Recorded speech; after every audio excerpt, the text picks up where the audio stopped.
Miss হবে না আপনার পছন্দের টিভি শো। দেখুন জি5 অ্যাপে একদম ফ্রি। এই বাড়িতে থাকতে হলে 1 মাস থাকতে পারবি, তার মধ্যে তুই অন্য ঠিকানা খুঁজে নিয়ে এখান থেকে বেরিয়ে যাবি। এই বাড়িতে তুই থাকতে পারবি না। কিছু করিনি দাদা ভাই, কোর্টে আমার বিরুদ্ধে কিচ্ছু প্রমাণ হয়নি, ওরা আমাকে বিনা দোষে আটকে রেখেছিল। চুপ, একদম চুপ।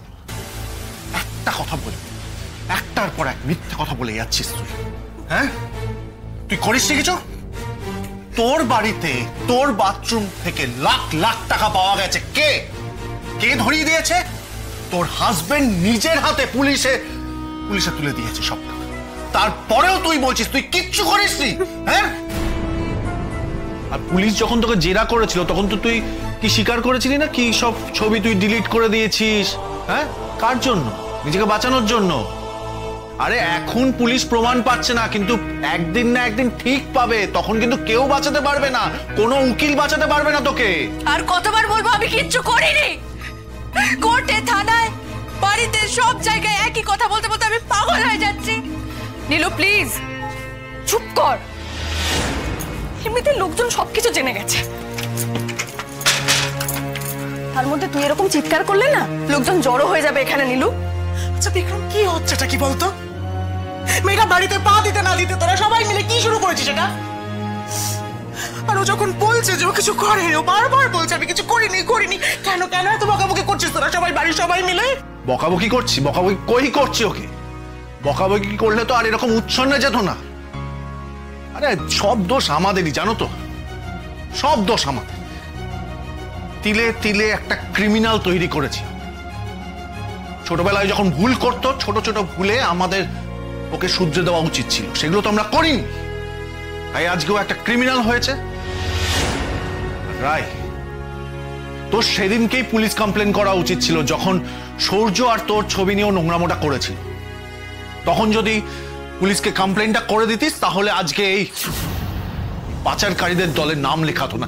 ছি ছি ছি ছি, কোনো মান সম্মান রাখলি না তুই নীলু, আমাদের কোনো মান সম্মান লোকেদের সামনে রাখলি না। চুপ কর তো বিক্রম, চুপ কর, অনেক হয়েছে, চুপ কর। এই সমস্ত কথা বলার অনেক সময় পাবি পরে।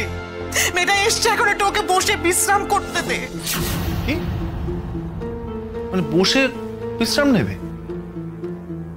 ও কিন্তু এই বাড়িতে থাকবে না মা, ও কিন্তু আমার মেয়ের সাথে এই বাড়িতে থাকবে না। যে নিজের ননদকে টাকার জন্য বিক্রি করে দিতে পারে, সে আমার মেয়েকেও বেশি টাকা পেলে বিক্রি করে দিতে পারে।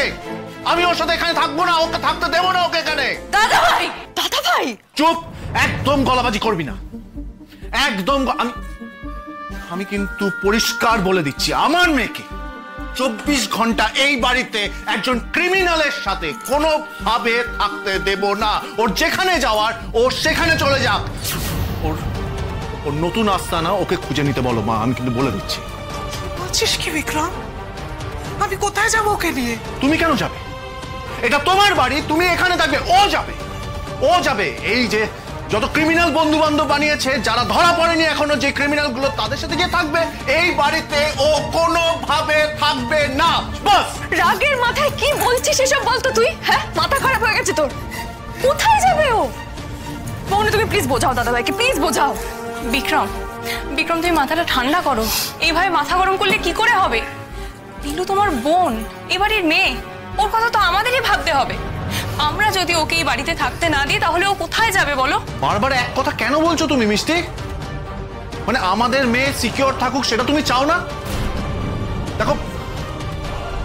দেখো আজকে মেয়ের চেয়ে বড় ননদ হচ্ছে কেন আমি বুঝতে পারছি না তোমার কাছে, কিন্তু আমি ওর দাদা হয়ে এই কথাটা বলছি, এই একই ছাদের তলায় আমার মেয়েকে ওর সাথে থাকতে দেব না। আমি সিকিউর ফিল করি না। আর মা, তুমি যদি ওকে এই বাড়ি থেকে চলে যেতে না বলতে পারো, তাহলে আমি আমার মেয়েকে নিয়ে এই বাড়ি থেকে চলে যাচ্ছি। আমার মনে হয় সেটাই ভালো হবে। ঠিক আছে, যদি তোমাদের এতই সমস্যা হচ্ছে ওকে নিয়ে, ওর এখানে থাকা নিয়ে, নীলু না হয় আমার সঙ্গে চলে যাবে। না, একেবারেই না, ও তোমার সঙ্গে যাবে না। রাই, তুমি নিজে এমনিতেই যথেষ্ট ঝামেলায় আছো, দুটো মানুষের ভরণ পোষণের দায়িত্ব নিয়েছো। আর এভাবে ওকে নিয়ে তুমি গিয়ে করবেই বা কি? তোমাকে তো অফিস যেতে হয়, তাহলে কি সারাক্ষণ এই কোয়েলের সঙ্গে নীলু থাকবে নাকি? আর তুমি মনে করো যে সেটা খুব নিরাপদ তোমার জীবনের জন্য? কিন্তু বৌমনি, দাদাভাই যখন এত রাগারাগি করছে তখন কদিনের জন্য না হয় নীলু আমার সঙ্গে থাকুক। না, একটা দিনের জন্যও না রাই, আমি বলে দিচ্ছি না, ও একটা দিনের জন্য তোমার সঙ্গে যাবে না। আর তোমাকে আমি কতবার বলেছি রাই, এবার একটু নিজের কথা ভাবো। বিক্রম, তুমি একটু এদিকে এসো তো, আমার কথা আছে তোমার সঙ্গে, এসো।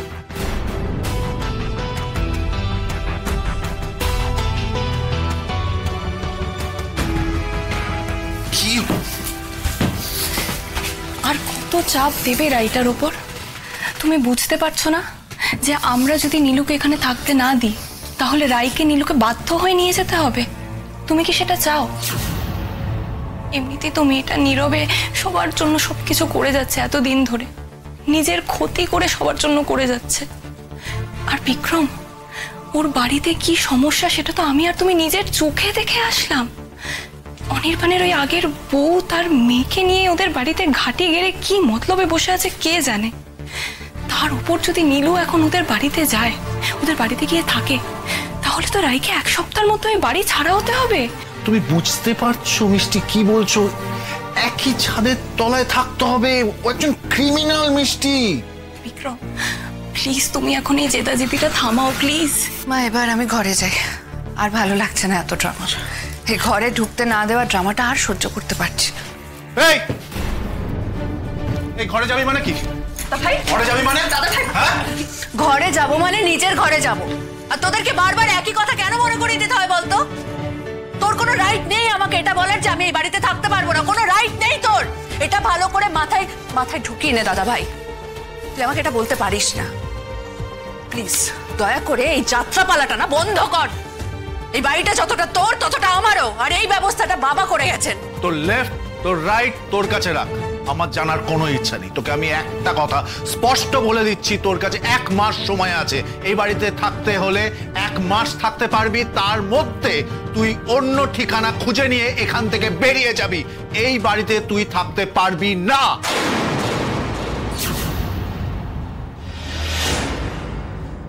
আর এই বাড়িতে কি হবে, কে থাকবে না থাকবে সেটা কোর্ট ডিসাইড করবে। তো আমিও দেখে নেব একজন ক্রিমিনালের সাথে কোন কোর্ট আমাকে বাধ্য করে আমার মেয়েকে নিয়ে থাকতে একই ছাদের তলায়।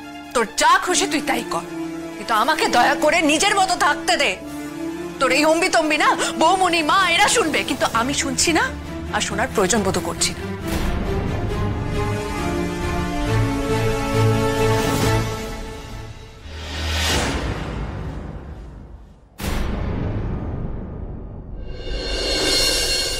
জি5 ডাউনলোড করুন আর সব এপিসোড দেখুন একদম ফ্রি।